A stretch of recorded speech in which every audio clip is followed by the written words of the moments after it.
Halloo ashamaa harka fuunee akkam jirtan? Deebinee dhufne jirra paartii arfaffaa kennaan wajjin turtii gaarii. Paartii 3 gadi isinii turre kanaan dura galatooma warri support nu gootan illee warri like share gootan warri subscribe gootan warri irratti commentii kennitan illee warri ignore gootan illee rakkoo qabu galatooma isin jenna. Paartii arfaffaatiin dhufnee jirra. We are real talks. Paartii 3 irratti xiqqoo uummanni xiqqoo warri dhiiraa kun xiqqoo naqee beektaa. Waa'ee dhiiraa kana qofa baay'isanii akkam shamarran irratti hin dubbanne waa'ee shamarranii qofa akkam dhiistanii bichaa qeeqxanii qeeqaa miti sun yaa'u wiiltooqii waan jirudha. Ni yaada waan gara shamarranii adeemuti. Ani akkanumatti yoo yaadu shamarran tokko jira beektaa.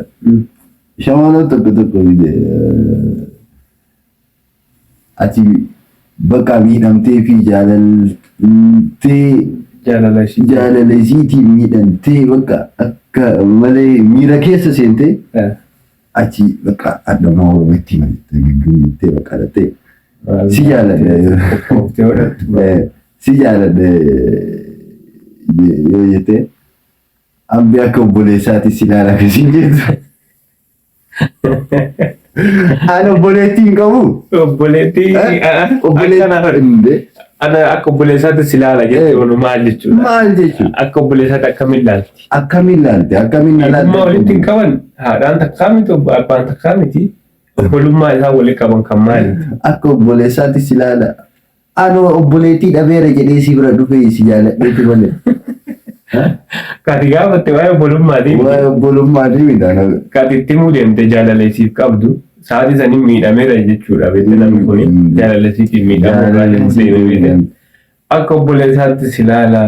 Ajjeechaa lammaffaadha bara jaalalaa anillee miitee waan lama miitee namni kun inni miidhama jettee yaaduu qabda maal. Qalbiin namaa beektaa waan takka itti yaadde san yaani irraa deebi'uun fe'ee taa'aa bakkaan baatee argitu. Duuba sa'a san namni sun yoo jaalalaaf dhaqee obbolummaan argatee deebi'u oomishaa miti.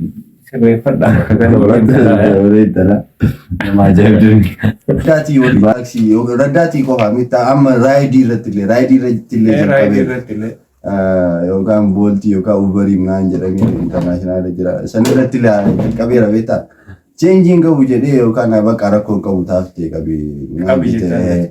Ati akkanumaan jettaan. Ati gaafa dhibba lama yookaan kunii qabattee cheenjiin qabu birrii tokko birrii lama cheenjiin qabu.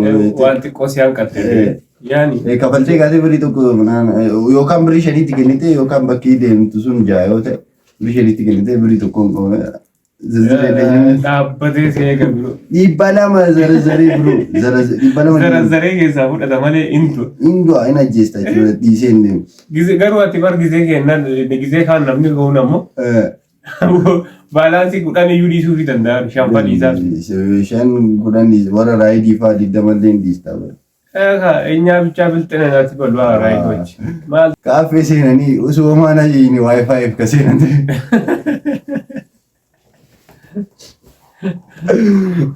Astaraagaaji akka nama kinoo wantoota kennuu fedhanii yaamanii kan piizaa shanii ajajuuftu argite waamee kee neestii naan guwaa jedha jedhee yaamee kee lolee kootu jedhaan neestii naan jedhee isiin bakka laaxilaaxi jetteetti tollee tiippii argate jettee odee bistu waayifaan paaswoordi nuu.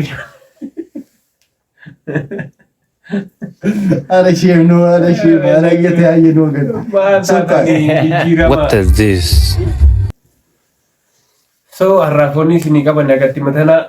Daluma irraa fayyadama. Thanks. Waan daawwataniif galatuma.